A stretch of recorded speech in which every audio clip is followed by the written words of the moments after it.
Hey everyone, welcome back for another deep dive. Today we're going to be talking about Harry Potter. Oh, fun. Yeah.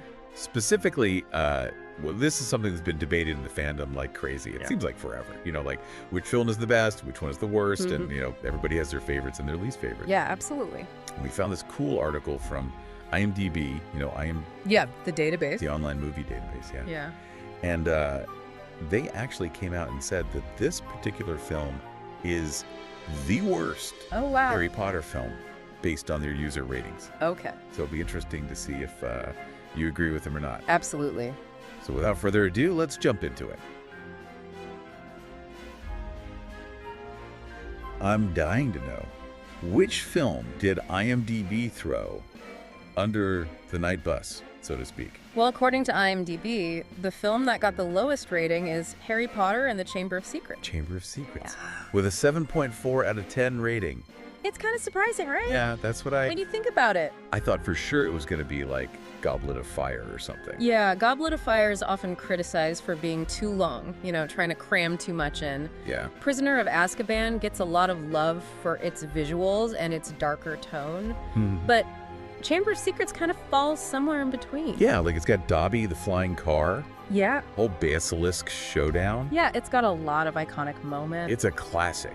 It is. So it's kind of surprising that it would be considered the worst. It is interesting. It's like you said, it's got so many memorable moments, and it really expands on the world that was introduced in Sorcerer's Stone.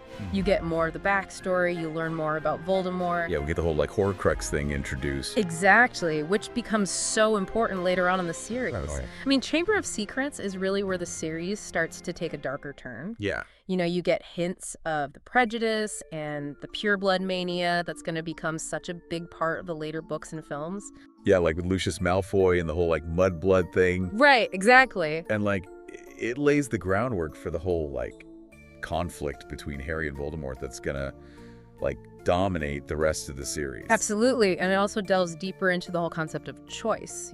Harry has to decide whether he's going to follow in Voldemort's footsteps or forge his own path. Yeah, that's a really good point. And you see that reflected in the choices that other characters make too, like Dumbledore and even Ron. It's definitely a film that sets the stage for a lot of what's to come. Okay, I see what you mean. So maybe it's not so much about Chamber of Secrets being a bad film, Right. but maybe it's just not as flashy or as like critically acclaimed as some of the others. Yeah, it doesn't have the same kind of like cinematic flair that Prisoner of Azkaban has. Right. And it's not as action-packed as Goblet of Fire. Yeah. But it's still a really important film in terms of the overall story. Yeah, definitely. And it's got a lot of heart, too. I mean, you can't not love Dobby. Oh, absolutely. He's just so pure and innocent. He's the best. But, speaking of other films, the article also mentioned some other contenders for the quote-unquote worst film title. Really? Like, they called out Goblet of Fire for being too crammed. Okay, yeah. And Half-Blood Prince for straying too far from the source material. Oh, yeah. And I remember people were really upset about that one when it came out. And then there's Deathly Hallows, Part 1, which some fans felt was just incomplete without the second part. Yeah, I can see that. It's like a really long build-up to the final battle, but on its own, it can feel a little bit unsatisfying. Yeah, like a giant cliffhanger. Yeah, exactly. So I'm curious, what are your thoughts on those criticisms? Well, with Goblet of Fire, I can definitely see where people are coming from. I mean, the book is massive. It's huge. And they tried to fit so much into the film. It's understandable that some things might have felt rushed or underdeveloped. Yeah, like remember that whole Yule Ball sequence? Oh, yeah. It felt kind of short in the film. Yeah, and they left out a lot of the character interactions that were in the book. Yeah, and like the whole Rita Skeeter subplot. Oh, yeah, that was pretty much non-existent in the film. Like they just kind of glossed over it. Yeah, which is a shame because it added a lot of humor and satire to the book, but I guess you can't fit everything in. Right. And they did a pretty good job of capturing the main plot points. Yeah, like the Triwizard Tournament was still pretty epic. Yeah, and the return of Voldemort was chilling. Yeah, that was intense. So while Goblet of Fire might not be the most faithful adaptation, it's still a visually stunning and entertaining film. Okay, yeah, I can agree with that. Okay, so what about Half-Blood Prince? Ah, Half-Blood Prince. What about the complaints about it, like, not following the book as closely? Yeah, this is where it gets really interesting. The whole debate about, how closely a film has to stick to the book. Right. Like, is it better to be completely faithful to every detail, or is it okay to take some creative liberties? Yeah, like, does it still capture the essence of the story, even if it changes some things? Exactly. And I think in the case of Half-Blood Prince, they definitely streamlined some of the subplots from the book.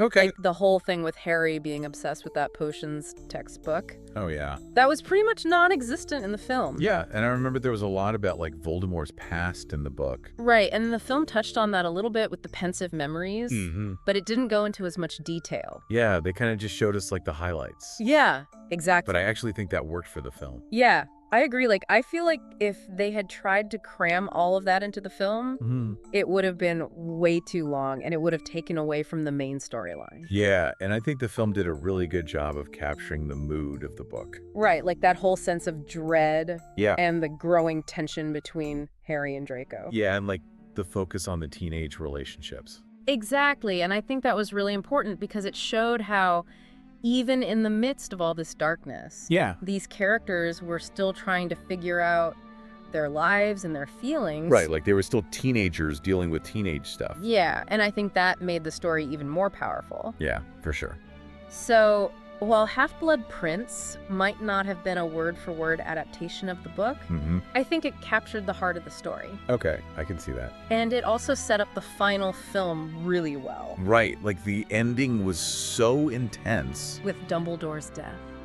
Yeah, I still get chills thinking about it. Me too. Yeah. And then there's Deathly Hallows, Part 1. Okay, yeah. Which I think is a really interesting case because it's essentially half a film. Yeah, it's like a really long prologue to the final battle. Right, and I remember when they announced that they were splitting Deathly Hallows into 2 parts, Mm-hmm. there was a lot of debate about whether that was a good idea. Yeah, some people thought it was just a way to make more money. Right, but I actually think it was the right decision Yeah, I do too. because the book is so dense. It's huge. There's no way they could have fit everything into one film. Yeah, and I think splitting it in two allowed them to really focus on the characters and the emotional journey. Exactly, like Part 1 is all about Harry, Ron, and Hermione on the run. They're isolated, they're hunted, and they're trying to figure out how to defeat Voldemort. And there are some really powerful moments in that film, like Dobby's death. Yeah, that was heartbreaking. Yeah, and the scene where Harry and Hermione dance. Oh, yeah. That was so beautiful and so sad at the same time. Yeah, it was. So I think Deathly Hallows Part 1 is a really underrated film. Mm-hmm. It's not your typical action-packed blockbuster, Right. but it's a really well-made and emotionally resonant film. Okay, so we talked about like Goblet of Fire Yeah. and Half-Blood Prince, Deathly Hallows, Yeah. Part 1. Mm-hmm. And those are all like contenders for the so-called worst film. Right. But let's go back to Chamber of Secrets for a second. Good. Like, you know, it got that 7.4 rating on IMDb, Mm-hmm. which is still pretty good. But it's the lowest out of all the Harry Potter films. Yeah. So, like, what do you think makes people rank it lower than the others? Well, I think part of it might be that it's just not as visually striking as some of the later films.